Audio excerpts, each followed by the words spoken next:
ایک مؤذن کی بے سریلی آواز سے یہودی کیوں خوش ہوا؟ آج ایک ایسی حکایت پیش کی جا رہی ہے جس کا ظاہر کچھ اور ہے اور باطن کچھ اور۔ ایک گاؤں میں ایک مؤذن تھا۔ اس کی دل خراش آواز سے سب نالاں تھے، مگر مؤذن کو خوش فہمی تھی کہ اس کی آواز بے حد سریلی اور میٹھی ہے۔ جب وہ اذان دیتا، سننے والے اپنا سر تھام لیتے، معصوم بچے اپنی ماؤں سے لپٹ جاتے، راہگیر کانوں میں انگلیاں دے لیتے۔ غرض مرد عورت، بوڑھے جوان اور بچے اس کی کرخت آواز سے پریشان ہو جاتے تھے۔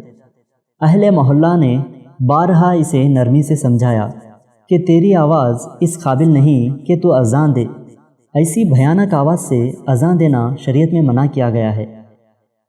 محلے والوں کی جان اس سے عذاب میں تھی، سننے والوں کی نیند حرام ہو جاتی تھی، سروں میں درد ہونے لگتا تھا۔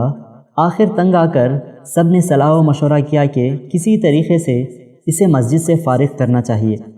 سب نے دل کھول کر مؤذن صاحب کی مالی خدمت کی اور عرض کرنے لگے، ہم آپ کے لحن داؤدی سے بہت مستفیض ہوئے، آپ نے بہت خدمت کی، اب کچھ عرصہ آرام کیجیے۔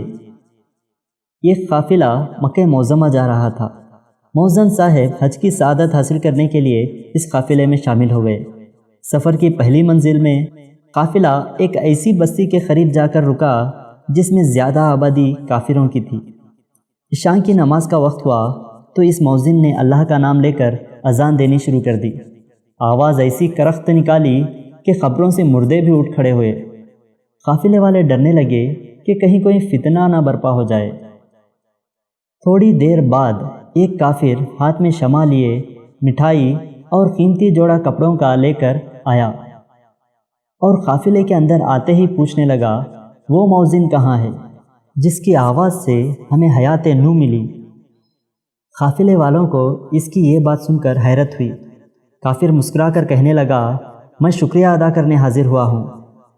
کافر کہنے لگا، میری اکلوتی لڑکی ہے، نہایت ہی حسین و جمیل اور نازک دماغ ہے، مدت سے اس کی آرزو تھی کہ مسلمان ہو جائے۔ ہم اسے برابر سمجھاتے رہے کہ یہ خیال چھوڑ دے، اپنے باپ دادا کا مذہب نہ چھوڑ، مگر اسے کوئی نصیحت کارگر نہ ہوتی تھی۔ اسلام کی محبت اس کے دل میں جاگزیں ہو چکی تھی۔ اس سبب سے میں ہمیشہ پریشان اور خوف زدہ رہتا تھا، مگر آج اس مؤذن کی آواز نے وہ کام کر دکھایا جو ہزار نصیحتیں بھی نہ دکھا سکی۔ لڑکی نے مؤذن صاحب کی آواز سن کر پوچھا، یہ مکروہ آواز کیسی ہے جو کانوں میں آ رہی ہے اور دماغ پر ہتھوڑے کی طرح بج رہی ہے؟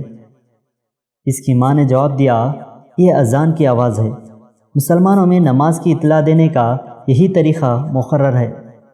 اس کے بعد میری لڑکی نے مجھ سے یہی سوال کیا، میں نے بھی یہی جواب دیا کہ واقعی یہ مسلمانوں کی اذان کی آواز ہے۔ اسے یقین آتے ہی خوف سے اس کا رنگ زرد پڑ گیا اور ہمارا دل سرد ہو گیا۔ اس نے اسی وقت طے کر لیا کہ وہ اسلام قبول نہیں کرے گی۔ ہم تشویش و عذاب سے چھوٹ گئے، ہمیں واقعی اس کی آواز سے راحت پہنچی۔ اب میں اس مؤذن کا احسان مند ہوں اور شکریہ کے طور پر یہ نذرانہ اس کے لیے لایا ہوں۔ کافر مؤذن سے بغلگیر ہو کر دعائیں دینے لگا اور کہنے لگا، جناب آپ میرے محسن ہیں، آپ نے آج وہ احسان مجھ پر کیا ہے کہ ساری زندگی آپ کا غلام رہوں گا۔ اگر میرے قصبے میں کسی ملک کی بادشاہت ہوتی تو آپ کو اشرفیوں میں تول دیتا۔